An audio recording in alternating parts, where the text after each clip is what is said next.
Hello everyone, আমি সুচিতা। আমার আরও একটা নতুন ব্লগে সবাইকে ওয়েলকাম।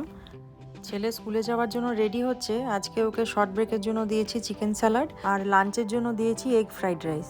প্রত্যেক দিনের টিফিনটা যদি ছেলের পছন্দ মতন দিই, তাহলে রোজই টিফিন বক্স খালি করে বাড়ি আসে। আর যখনই আমার ইচ্ছে মতন কোনো খাবার ওকে দিই, তখনই হয় কিছু না কিছু ফেরত নিয়ে আসে, খায় না ঠিক মতন। আমরাও লাঞ্চে আজকে এটাই খাবো। চলুন ছেলেকে এবার নিচে দিয়ে আসি।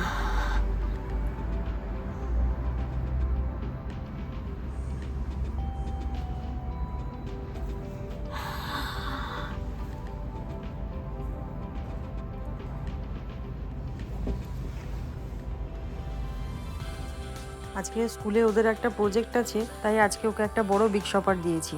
ওই বিগ শপারের মধ্যে ওর লাঞ্চ ব্যাগও ভরা আছে আর প্রজেক্টের জিনিসপত্রও আছে। প্রত্যেকটা জিনিসের জন্য যদি আলাদা আলাদা করে ব্যাগ দিই, তাহলে একটা না একটা ব্যাগ ঠিক ভুলে আসে। ওদের যেদিনকে সুইমিং থাকে সেদিনকে ওর পিঠে একটা ব্যাগ, সুইমিংয়ের একটা ব্যাগ, আবার তার সঙ্গে লাঞ্চ ব্যাগ।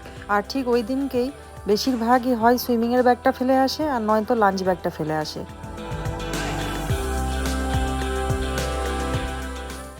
সকাল এখন 9টা মতন বাজে। বাইরে ভালোই কুয়াশা রয়েছে দেখুন। যেদিন থেকে দুবাইতে ঠান্ডা পড়েছে, আমি ব্যালকনিতে খুব কাজ না থাকলে আর আসি না, কারণ 29 তলার ওপরে এত ঠান্ডা কনকনে হাওয়া দেয়, মাথা পুরো ধরে যায় তখন। ছেলে চলে গেছে স্কুলে, হাজব্যান্ডও অফিসে চলে গেছে। আমি এখন আমার প্রতিদিনের খুচরো কাজগুলো এখন সেরে নিচ্ছি।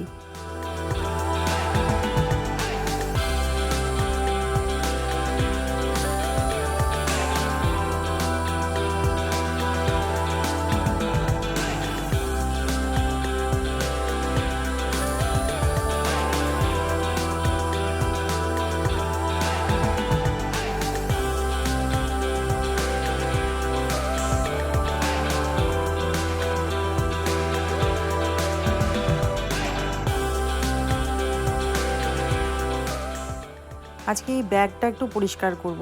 আসলে আমার খেয়াল ছিল না, এই ব্যাগটা অনেক দিন ধরেই বাইরে পড়ে থেকে থেকে কেমন যেন কালচে হয়ে গেছে। হালকা রঙের ব্যাগ, যত্ন করে আলমারিতে যদি তুলে না রাখা হয় তাহলে নোংরা তো হবেই। এই ব্যাগটা পরিষ্কার করার জন্য এই ফোমটা ব্যবহার করব। আমার ছেলের স্কুলের সাদা জুতোটা এই ফোম দিয়েই আমি পরিষ্কার করি। জুতো, ব্যাগ, লেদারের জ্যাকেট যেগুলো হয় সে সমস্ত এই ফোমটা দিয়ে পরিষ্কার করা যায়। এটা আমি এখানকার সুপার মার্কেট থেকে কিনেছি, কিন্তু এটা অনলাইনেও পাওয়া যায়। অ্যামাজনে শু ক্লিনার ফোম বলে দিলেই অনেকগুলো কোম্পানির নাম চলে আসবে, তো আমাদের এখানে এই কোম্পানিটাই পাওয়া যায়।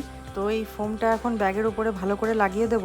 ফোমটা দেওয়ার পর হালকা নরম একটা স্পঞ্জ নিয়ে ভালো করে একটু ঘষে দিলে বসে থাকা ময়লাগুলো ভালো করে উঠে যাবে। কিন্তু ফোমটা লাগানোর পর 10 মিনিট অপেক্ষা করতে হবে, সঙ্গে সঙ্গে কিন্তু রেজাল্ট পাওয়া যাবে না। তারপর একটা ভিজে কাপড় দিয়ে পুরো ব্যাগটাকে ভালো করে মুছে নিলে একদম ঝকঝকে তকতকে হয়ে যাবে। এই ব্যাগটার বয়স মোটামুটি 8 বছর হলো।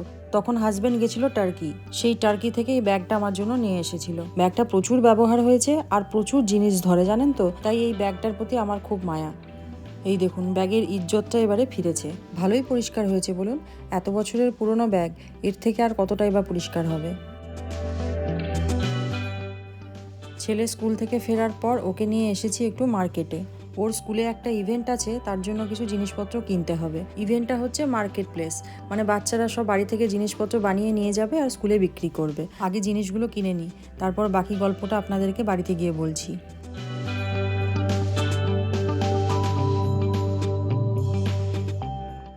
সন্ধ্যাবেলায় কি খাবো অসম্ভব খিদেও পেয়েছিল। বাড়িতে বেগুন ছিল, বেসন ছিল, তাই ভাবলাম একটু বেগুনি বানাই। হাজব্যান্ডও অফিস থেকে ফিরেছে সন্ধ্যাবেলায়, তাই সবাই মিলে মুড়ি আর বেগুনি খাবো। সন্ধ্যাবেলায় এই তেলে ভাজা খাওয়ার পর্ব আমাদের বাড়িতে প্রায় উঠেই গেছে। দেশে যখন ছিলাম তখন সন্ধ্যাবেলায় ধরুন যখন তখন একটু চপ সিঙ্গারা আনা হতো, কিন্তু এদেশের সিঙ্গারা পেলেও চপ বেগুনি আর কোথায় পাবো। কিন্তু বাড়িতে বেগুনিও যে আজকে কতদিন পরে হলো তা ঠিক মনে নেই। দুবাইতে এসে থেকে বাড়িতে আমি বেগুনি বানিয়েছি বলে তো আমার মনে পড়ছে না। বেগুনির সঙ্গে কটা লঙ্কাও ভেজে নিলাম। আমরা কর্তাগিনী দুজনেই কাঁচা লঙ্কার ঝালটা খেতে খুবই পছন্দ করি। বেগুনিতে যেহেতু ঝাল নেই, তাই সাইডে কটা লঙ্কা দিয়ে দিলাম। একদিকে বেগুনি খাবো, একদিকে লঙ্কা খাবো।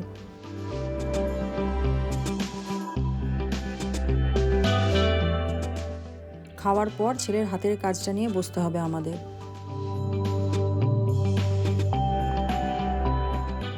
ছেলের স্কুলে যে ইভেন্টটা হবে সেখানে ছেলের দায়িত্বে পড়েছে ওকে ক্যান্ডেল বানাতে হবে।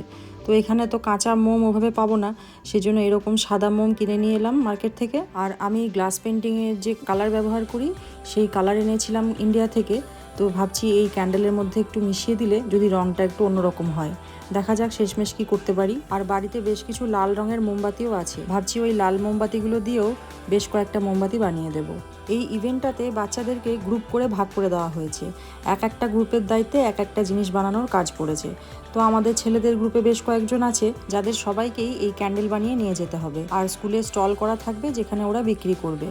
বাচ্চাদের এই জিনিসগুলো কিনবে পেরেন্টসরাই, আর জিনিসগুলো বিক্রি করে যে টাকাটা ওরা পাবে সেটা চ্যারিটির কাজে ওরা ডোনেট করবে। 8টা থেকে 10টা মতন একটু বড় সাইজের মোমবাতি বানাতে হবে। মোমবাতিগুলোর সঙ্গে একটু সাবানের টুকরোও দিয়েছি যাতে মোমবাতিগুলোর থেকে একটা সুন্দর গন্ধ বের হয়। এই সুতোগুলোই আবার নতুন মোমবাতি বানানোর কাজে লাগিয়ে দেব।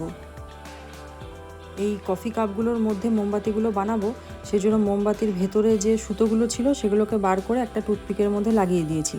তাহলে আলাদা করে আর সুতো লাগাতে হলো না, ওই একটা সুতোতেই কাজ হয়ে গেল। ছেলে এসেছিল কাজটা করার জন্য, কিন্তু ওকে আমরা সরিয়ে দিলাম, কারণ এক্সাইটমেন্টে ও যেভাবে এদিক ওদিক হাত পা ছুটছে তাতে গরম মোমের বাটি উল্টে গিয়ে একটা বড় দুর্ঘটনা ঘটে যেতে পারে। প্রথমে ভাবছিলাম সাবানটা হয়তো গলবে না, এখন দেখছি আস্তে আস্তে গলে যাচ্ছে। এখন গ্লাস পেন্টিংয়ের যে রং আছে সেই রংটা এখন এই মোমের মধ্যে দেব, জানি না আদৌ কালার আসবে কিনা ঠিকঠাক।